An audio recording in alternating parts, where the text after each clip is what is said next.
Hi అండి, welcome to పెసెస్ kitchen. ఈరోజు వీడియోలో మూంగ్ దాల్ లడ్డు ఏ విధంగా తయారు చేయాలో మీకు చూపించబోతున్నాను. ఈ మూంగ్ దాల్ లడ్డూని అతి తక్కువ టైంలో 10 నిమిషాల్లో ఎంతో ఈజీగా టేస్టీగా తయారు చేసుకోవచ్చండి. ఈ మూంగ్ దాల్ లడ్డూని ఇంట్లో ఉండే వస్తువులతోనే ఎంతో ఈజీగా తయారు చేసుకోవచ్చండి. మరి ఈ మూంగ్ దాల్ లడ్డు ఏ విధంగా తయారు చేయాలో దీని ప్రాసెస్ ఏంటో వీడియోకి వెళ్ళి చూసేయండి. ముందుగా స్టవ్ మీద ఒక ప్యాన్ పెట్టుకొని 1 కప్పు వరకు పచ్చపెసలు వేసుకోవాలి. ఈ పచ్చపెసల్ని పచ్చివాసన పోయి కొంచెం రంగు మారేంత వరకు డ్రై రోస్ట్ చేసుకోవాలి. ఈ పచ్చపెసల్ని ఈ విధంగా డ్రై రోస్ట్ చేసుకోవాలండి. ఇప్పుడు స్టవ్ ఆఫ్ చేసేసుకొని ఇప్పుడు ఈ పచ్చపెసల్ని పూర్తిగా చల్లారనివ్వాలి. ఈ పచ్చపెసలు పూర్తిగా చల్లారిన తర్వాత ఇప్పుడు ఒక మిక్సీ జార్ తీసుకొని ఈ పచ్చపెసల్ని ఈ మిక్సీ జార్లో వేసుకోవాలి. ఇప్పుడు ఈ మిక్సీ జార్ మీద మూత పెట్టుకొని ఈ పచ్చపెసల్ని ఫైన్ పౌడర్ లాగా మిక్సీ పట్టుకోవాలి. ఈ విధంగా ఫైన్ పౌడర్లా మిక్సీ పట్టుకోవాలండి. ఈ విధంగా మిక్సీ పట్టుకున్న పౌడర్ని పక్కన పెట్టేసుకొని ఇప్పుడు స్టవ్ మీద ఒక ప్యాన్ పెట్టుకొని 2 టేబుల్ స్పూన్లు నెయ్యి వేసుకోవాలి. ఈ నెయ్యి హీట్ ఎక్కిన తర్వాత కట్ చేసుకున్న బాదం పప్పు 3 టేబుల్ స్పూన్లు, జీడిపప్పు 3 టేబుల్ స్పూన్లు, వైట్ కిస్మిస్ 3 టేబుల్ స్పూన్ల వరకు వేసుకొని వీటిని కొంచెం కలర్ మారేంత వరకు వేయించుకోవాలి. ఈ డ్రై ఫ్రూట్స్ కొంచెం కలర్ మారిన తర్వాత ఒక ప్లేట్లోకి తీసేసుకోవాలి. ఇప్పుడు ఇదే నెయ్యిలో 1 టేబుల్ స్పూన్ నెయ్యి వేసుకోవాలి.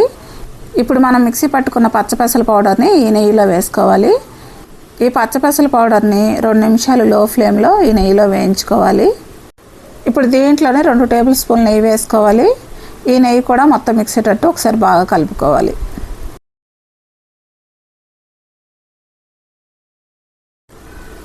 ఇప్పుడు దీంట్లోనే 1/2 కప్పు వరకు ఫ్రెష్ క్రీమ్ కానీ పాల మీద మేగడు కానీ వేసుకోవాలి. ఇప్పుడు ఈ ఫ్రెష్ క్రీమ్ని దీంట్లో మొత్తం మిక్స్ అయ్యేటట్టు ఒకసారి బాగా కలుపుకోవాలి. ఇప్పుడు దీంట్లోనే 4-5 చుక్కలు గ్రీన్ ఫుడ్ కలర్ వేసుకోవాలి. ఈ గ్రీన్ ఫుడ్ కలరు పూర్తిగా ఆప్షనల్ మాత్రమేనండి, మీకు ఇష్టం ఉంటే వేసుకోవచ్చు, లేకపోతే లేదు. ఇప్పుడు ఈ గ్రీన్ ఫుడ్ కలర్ని కూడా ఇప్పుడు దీంట్లో మొత్తం మిక్స్ అయ్యేటట్టు ఒకసారి బాగా కలుపుకోవాలి. ఇప్పుడు స్టవ్ ఆఫ్ చేసేసుకొని పక్కన పెట్టుకొని కొంచెం చల్లారనివ్వాలి. ఇప్పుడు కొంచెం చల్లారిన తర్వాత ఇప్పుడు దీంట్లో 1/2 కప్పు వరకు షుగర్ పౌడర్ వేసుకోవాలి. దీంట్లోనే 1/2 టీ స్పూన్ ఇలాచి పౌడర్ వేసుకోవాలి. ఇప్పుడు మనం ముందుగా వేయించి పెట్టుకున్న డ్రై ఫ్రూట్స్ని కూడా దీంట్లో వేసుకోవాలి. ఇప్పుడు వీటిని అన్నింటినీ కూడా మొత్తం మిక్స్ అయ్యేటట్టు ఒకసారి బాగా కలుపుకోవాలి.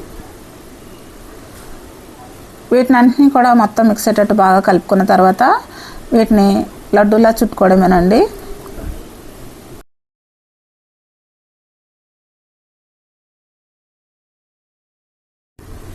మిగిలి ఉన్న మూంగ్ దాల్ లడ్డూలు కూడా ఇదే విధంగా చుట్టుకోవాలండి. అంతేనండి, మూంగ్ దాల్ లడ్డు రెడీ అయిపోయింది. మరి ఎంతో ఈజీగా టేస్టీగా మూంగ్ దాల్ లడ్డూని తయారు చేయడం చూశారు కదా. మరి ఎంతో టేస్టీగా ఉండే ఈ మూంగ్ దాల్ లడ్డూని మీరు కూడా ఇంట్లో ప్రిపేర్ చేసుకుని ఏ విధంగా వచ్చిందో నాకు కమెంట్ చేయండి. నా వీడియోస్ కనుక మీకు నచ్చినట్లయితే ఇప్పుడే సబ్స్క్రైబ్ చేసుకుని బెల్ ఐకాన్ ప్రెస్ చేయండి. మీ ఫ్రెండ్స్కి రిలేటివ్స్కి షేర్ చేయండి. Thanks for watching.